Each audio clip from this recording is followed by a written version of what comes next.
Bonjour tout le monde, avec cette nouvelle vidéo qui se porte sur une leçon de lecture expliquée avec les réponses aux exercices que nous avons ici.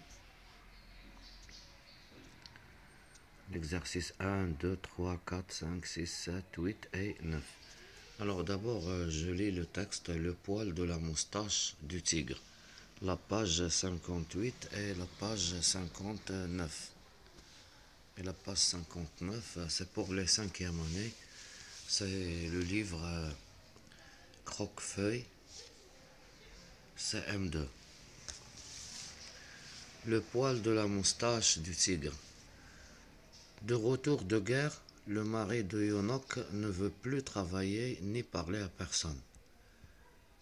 Pour pouvoir le soigner, Yonok demande un remède à un guérisseur. Celui-ci accepte de l'aider à condition qu'elle lui apporte un poil de moustache d'un tigre vivant. Une nuit, pendant que son mari dormait profondément, elle quitta la maison avec un bol rempli de riz et de viande en sauce.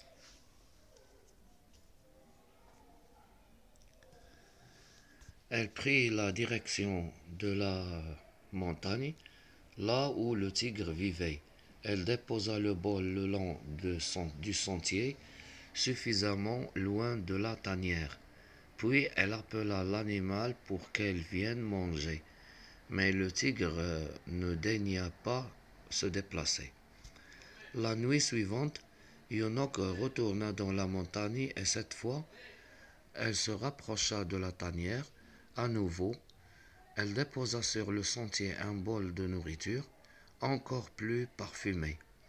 Et ainsi toutes les nuits, pendant un mois, Yonok se rendit dans la montagne tout en se rapprochant de l'antre du tigre, chaque fois avec une offrande de nourriture raffinée. À la longue, le tigre s'était habitué à voir cette femme dans les parages. Une nuit, Yonok osa franchir le seuil de la tanière.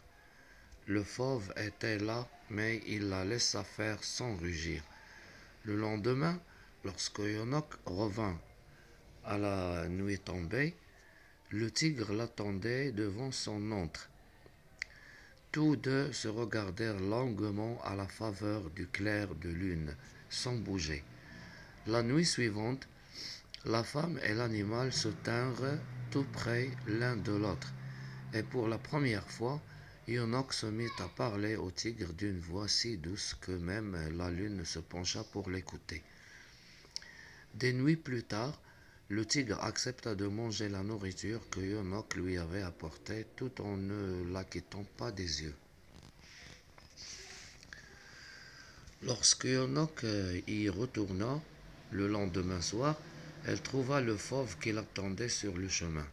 Ensemble, ils rejoignirent la tanière et sitôt son repas terminé, l'animal laissa la femme lui caresser les joues sans crainte, puis la tête et le dos.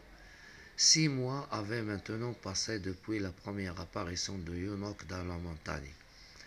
Cette nuit-là, après avoir longuement câliné l'animal, la femme lui confia ceci. Cher tigre, maintenant je connais bien ta générosité. Aussi ne te mets pas en colère. Je dois absolument arracher un poil de ta magnifique moustache.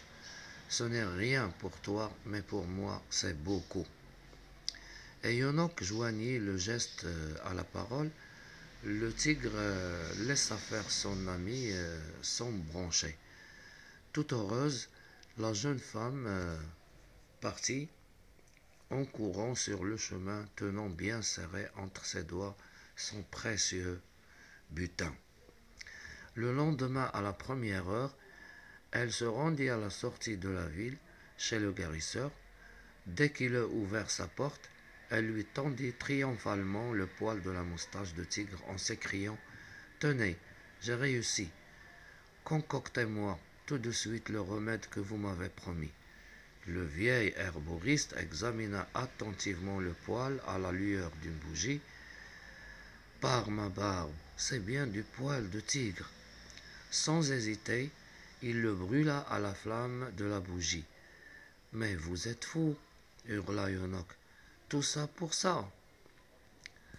Calmez-vous et racontez-moi plutôt comment vous y êtes prise pour obtenir ce poil de moustache de tigre. La jeune femme raconta comment, nuit après nuit, elle avait patiemment apprivoisé l'animal, puis gagné sa confiance et son amour. Mais tout ça pour rien, ajouta-t-elle en larmes. Maintenant la poêle a brûlé et mon espoir est parti en fumée. Vous n'avez rien perdu, bien au contraire. Ce poil de moustache est désormais inutile car si vous avez réussi à vous faire aimer d'un animal aussi féroce que ce tigre, je suis bien certain que vous saurez vous débrouiller avec votre mari. Alors nous allons passer aux questions. Alors la première question, pourquoi le mari de Yonok ne veut-il pas travailler ni parler à personne, pas à sa femme, pas même à sa femme? Alors j'ai écrit la réponse ici, proposée par moi. Le mari de Yonok ne veut plus travailler ni parler à personne car il a reconnu des événements et des situations très difficiles et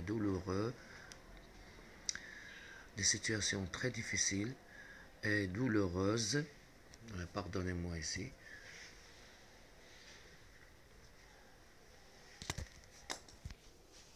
Alors c'est douloureuse, c'est pas douloureux, des situations douloureuses pendant la guerre. Deuxième question, pourquoi Yonok a-t-elle besoin d'un poil de la moustache d'un tigre? Eh bien, c'est très simple, elle a besoin de ce poil de tigre car c'est ce que lui a demandé le sage pour t'aider à soigner son mari, pour l'aider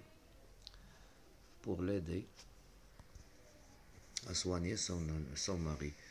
Troisième question, par quel autre nom le guérisseur est-il désigné dans le texte? Que signifie ce terme? Alors,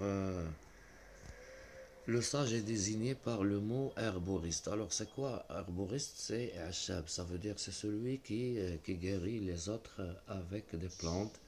Il rassemble des plantes, il ramasse des plantes des montagnes, puis il travaille sur ces plantes pour préparer un médicament pour guérir certaines personnes. Quatrième question. Pourquoi est-ce difficile de se procurer le poil de la moustache d'un tigre vivant? Eh bien, c'est difficile car il faut approcher de très près le tigre, qui est un animal dangereux. Cinquième question. Combien de temps Yonok passe-t-elle à apprivoiser le tigre? Eh bien, c'est dans la ligne 26. C'est au bout de 6 mois qu'elle a complètement apprivoisé le tigre. Sixième question. Relève 3 actions que Yonok qui montrent qu'elle apprivoise progressivement le tigre. Alors d'abord Yonok entre dans la tanière du tigre, c'est la première action, la ligne 13. Puis il lui parle, la ligne 18. Ensuite elle lui donne à manger, c'est la ligne 20. Eh bien il y a d'autres actions bien sûr. Septième question, le guérisseur s'est-il servi du poil de la moustache du tigre? Non, bien sûr, la réponse est négative, mais c'est par la quête de ce poil que Yonok a dû développer des qualités qui lui seront utiles pour aider son mari à mieux vivre. C'est ça le plus important, c'est de guérir son mari. Huitième question. Quelle leçon de vie le guérisseur veut-il donner à la femme à la fin de compte? Alors il faut découvrir et mettre en œuvre ses propres qualités de patience, de courage, de tendresse et plein d'autres pour résoudre les problèmes. Il s'agit de ramener le mari à la vie normale en le guérissant du traumatisme de la guerre. Parce qu'il vient de la guerre, normalement il va connaître des traumatismes après la guerre. Neuvième question. Dans quel pays ou dans quelle partie du monde se passe cette histoire? Donc il y a des indices. Voilà, le premier indice c'est bol de riz et viande en sauce, c'est la ligne numéro 2. Ça veut dire il s'agit du continent asiatique, c'est dans l'Asie. Deuxième indice, la présence de tigres dans la montagne, la ligne numéro 3. Et vous avez le nom de l'Erwin. Yonok, c'est un prénom qui vient de l'Asie. Donc c'est la Corée ou bien la Chine. De toute façon, un pays qui se trouve dans l'Asie. Au revoir, merci de s'abonner à la chaîne pour recevoir d'autres nouvelles vidéos. À bientôt et merci d'appuyer sur le bouton j'aime si vous voulez bien. Au revoir.